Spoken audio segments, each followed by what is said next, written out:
దాని తర్వాత ఏం చేసిర్రు, ఈ గుంటనక్క రికమెండ్ చేస్తే మన BRS government favourite builder Vasavi ఉన్నాడు కదా, ఆ వాసవి బిల్డర్కే ఇచ్చిర్రు.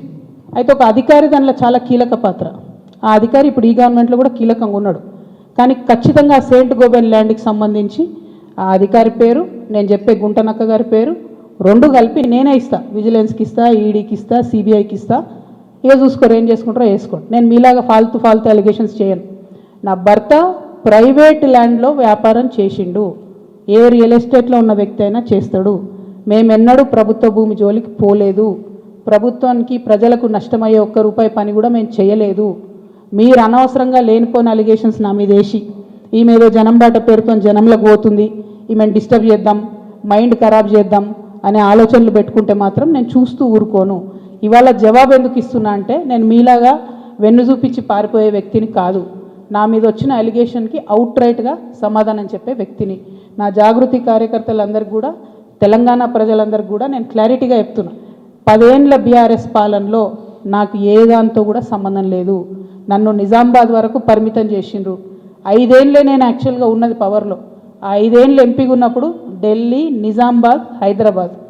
నా మొత్తం ట్విట్టర్ చూసుకోండి, నా క్యాలెండర్ చూసుకోండి. ఇప్పుడు ఎట్లయితే జనం బాట పేరు పెట్టుకొని ప్రతిరోజు తిరుగుతున్నానో, అప్పుడు కూడా నేను మన ఊరు మన ఎంపీ పేరుతోని నిరంతరం ప్రజల మధ్యలో ఉన్నా. పైరవేలు చేసుకోలే నేను ఎప్పుడు.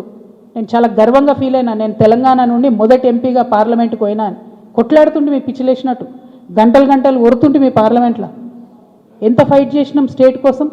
మీరేమో మేము ఆడ ఢిల్లీలో కొట్లాడుతుంటే ఇక్కడ ఏసీ ఆఫీస్లా ఉండి పందికొక్కుల్లాగా కేసీఆర్ గారు నీడనే ఏరి ప్రజల సొమ్ము తిన్నది కాకుండా ఉల్టా నా మీద వెకిలి ప్రయత్నాలు వేస్తే మాత్రం ఒక్కొక్కరిది కాళ్ళు ఇరగొడతా చెప్తున్నాను. నేను నాకు ఇట్లాంటి భాష మాట్లాడడం ఇష్టం ఉండదు. ఇలా మాట్లాడక తప్పని పరిస్థితి అవుతున్నది. లేనిపోని అంటగట్టకండి.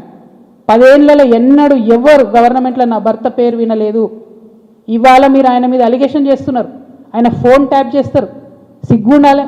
ఇంటల్లుడు ఫోన్ ట్యాప్ చేస్తారు, ఇటువంటి వెధవ ప్రచారాలు చేస్తారు. ఇంకా కళ్ళు చల్లబడతలేవా మీకు? పార్టీలకి నిలగొట్టరు కదరా బయటికి, ఇంకేంది? నేను ఊరుకునేదాన్ని కాదు బిడ్డ, చెప్తున్నా. ఇప్పుడే మొదలుపెట్టినా. మీరు సెయింట్ గోబెన్ సంగతి చెప్పండి. వాసవికి ఇచ్చినటువంటి 100 భూములు ఉన్నాయి. ఇవాళ గవర్నమెంట్ని, కాంగ్రెస్ గవర్నమెంట్ అంటున్నారు కదా మీరు, హిల్ట్ పాలసీ పెట్టి దారాదత్తం చేస్తున్నారని. దానికి కిటికీలు తెరిచింది ఎవరు?